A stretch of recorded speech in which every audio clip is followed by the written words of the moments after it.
I've got a 4-letter word that's going to stop you from writer's block.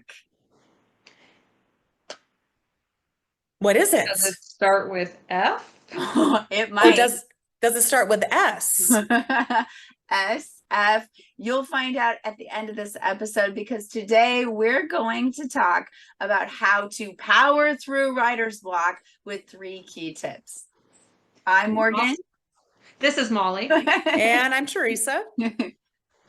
I am so excited about this topic because I think we've talked a lot in our YouTube about how so many people out there have ideas and they want to write their ideas, they want to write their stories down, they want to write their novels. And out of those people who actually start writing their book, what was it like? Morgan, you had a great statistic in one of the last ones. It's only like 80% of people don't get through their first. What is this statistic? 97% is what I mean. It was an internet statistic, but they're touting that they surveyed like 3,000 people, and 97% of them had started a novel at some place and hadn't finished it. That's so many. And we don't want that to be you. We want you, if you're listening to this, we want you to be able to finish your first draft. And part of the key to that is getting through writer's block and being able, like Morgan said, to power through. Because you don't want this to take, hopefully, you don't want this to take 5 or 10 years. You want to write your story. You want to get it out there for your family, your friends, you're selling it, whatever you want, and you have to get through that. So we've got a few wonderful tips for you. And like Morgan said, apparently she has a 4-letter word, which I guess we'll find out in a little bit. But we're going to start with my first tip, which is at the end of every session, the natural inclination at the end of your writing session is you're done writing and you close your laptop, you set down your notebook, you're done writing, right? You'll pick it up the next day, you'll pick it up 2 days from now, you'll pick it up next week. But I encourage you, take a little bit of time at the end of every session and just jot some notes down about what's going to happen next in your story. Especially if you left it halfway through a scene, remind yourself that, hey, in the rest of this scene, John needs to finish telling his joke. Karen is sitting down and needs to, go to the window. You set up that, so and so was going to do a thing. You need to make sure to execute on this setup that you had. Whatever notes that you find useful, and they don't have to be grammatically correct. They're just for you.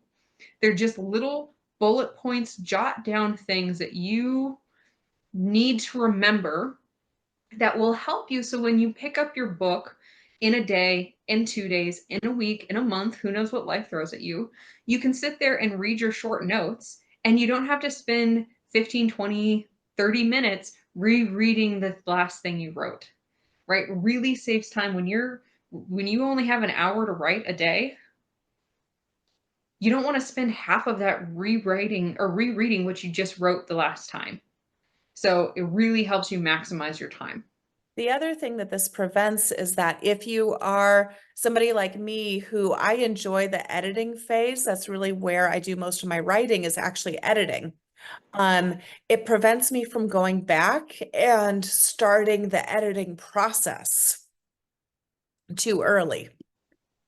So I like the idea of taking notes at the end of your chapter, but as somebody who doesn't do that, what am I supposed to take notes on? Because for me, it's like a whole thing. I'm balancing dialogue and description, and I'm moving through the plot beats, and I already have that written like on my beat sheets. So I already kind of know. So if I'm stuck, it's because I don't know how to say it, not necessarily that I don't know what to say.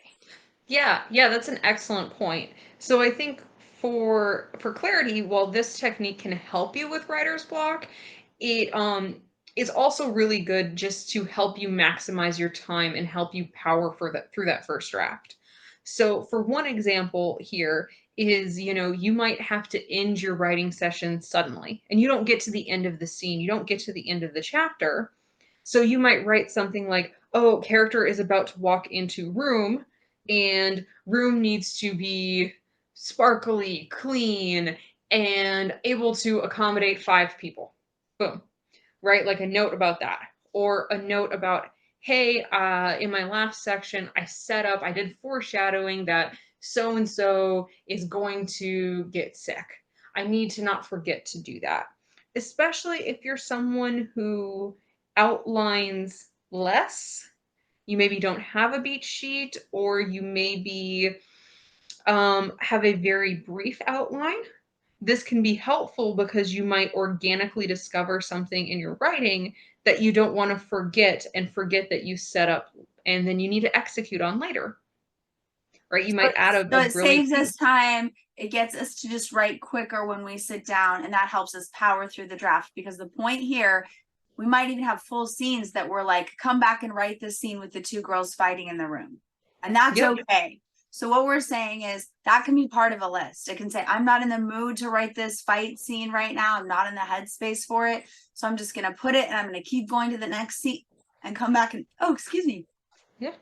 Work on it later. And I really encourage you, if you have like an ad description later, that's perfectly fine, exactly like Morgan said. But it can also be really helpful if you jot down just a few more notes, past that. Like ad description here, comma, blue, comma, the room needs to have a homey feel to it, comma, she looks like a badass. Oh wait, I can't say that on YouTube, can I? She looks like a mom, or she looks like a yoga instructor, or it's just like very brief notes will help you when you come back be like, oh, that's the thing I was going for. Oh, that's the mood I was going for. All right, now I can figure this out. Yeah, and again, reminder, this is a rough draft. It doesn't have to be perfect. You're just in the figuring out what's going to happen in your story phase. And on that note, tip 2 is like we have a setup list at the end of every session, it can also be super useful to have what I call a fix it list. So again, if you're not someone that has a very hard outline, or you write organically or something like that, you will have moments where you're writing along and you're like, oh crap, I just wrote that my character has brown hair and I need them to have brown hair for this plot point. But I realized in the past, I think I said that he had blonde hair. Okay, I'm going to need to go back and fix that. Instead of distracting yourself now, just put it on a list. Just have a running parking lot area where you can put down those things about things that you need to go fix, you need to go fix, areas where you didn't write a description or whatever it was. And then later, when you have writer's block and you don't know what to work on, you can go find something on your parking lot. Or when you get through your first draft and you're sitting there in your first draft being like, oh, what do I do? How do I start this? You go to your fix it list and you start working on your fix it list. Perfect. And third, and not least, the reason you've been hanging around, the 4-letter word that's going to keep you going. And Molly, your 4-letter word is Fork. fork. How is It's fork. fork? You made us Fork. wait all this time. How Fork. is fork gonna help me finish my rough draft? Well, I'm going to keep that thought to myself. Wouldn't you like to fork and know? I would like to fork and know right now. So, have you And ever so would our audience. yeah. So, hopefully this isn't just me, but sometimes you sit down to write and you're trying to write and you're like, I'm gonna write. And then nothing happens. You're like, write. And then you write like 2 words in 20 minutes and nothing happens. You're like, no, I've been betrayed by my fingers. Mine is like Yep. So just bite my lips and chew my cheeks. that'll be the thumbnail picture right there. And everyone who's watching this that's an author has one of those faces. So you can laugh at us all you want, but if you're an author, you have one and you know it. Yeah. Like, You've got like you've got the fish face. And I've got this like I like get a twitch. I'm like I think mine is oh, grumpy cat. you find yourself making that face, here is a trick. Here is an activity that you can do. Set a timer for like 5 minutes. And in those 5 minutes, whether you're handwriting or whether you're typing, that's fine. You are going to write continuously for those 5 minutes.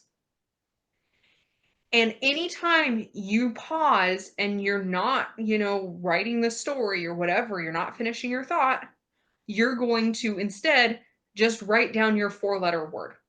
So again, I do fork, you can do blue, or you can do Brad, or you can do whatever 4-letter word you want.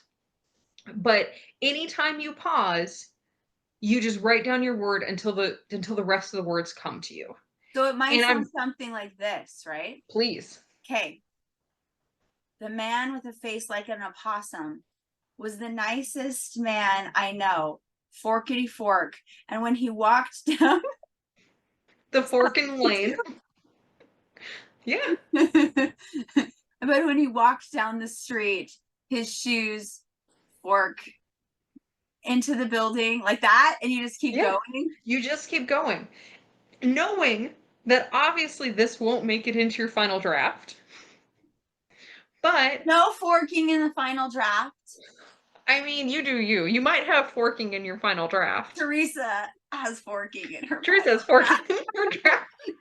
Teresa has a cold, so we're talking for her, but you can read from her facial expressions that she'd be saying a lot here if she could. It's just an exercise meant to jolt you out of whatever funk you're in and get you on a new path. Because then you're in the building and the man is ready to have a conversation. And in the end, I might end up cutting that transition anyway, because I might be overly attached to my description of him, right? So sometimes those using your 4-letter words. So tell us in the comments what your 4-letter words are. And hopefully these 3 tips have helped you get ready to power through your rough draft, because the key is don't quit. Yeah. Scenes, keep moving, don't quit. Sorry. Yeah. No, don't quit. And I was going to say, why are you still here? But before you go, please like, subscribe. And if you want people to encourage you to finish your rough drafts, join our Discord, Semi-Sages of the Pages. We have the greatest writers in the world. We're getting ready to end the year. And if you're out there querying, we have the Race to Rejection, and we're tied right now. As of this episode, KJ Shepard is tied with Richard Crawford in an epic battle for 2023. So hopefully in 2024, you'll join us in the Race to Rejection. Get out there and query your work. And we're so grateful that you came and stayed with us. Now can they go right? Now we can go right. Go right. Don't box, right. Or go left.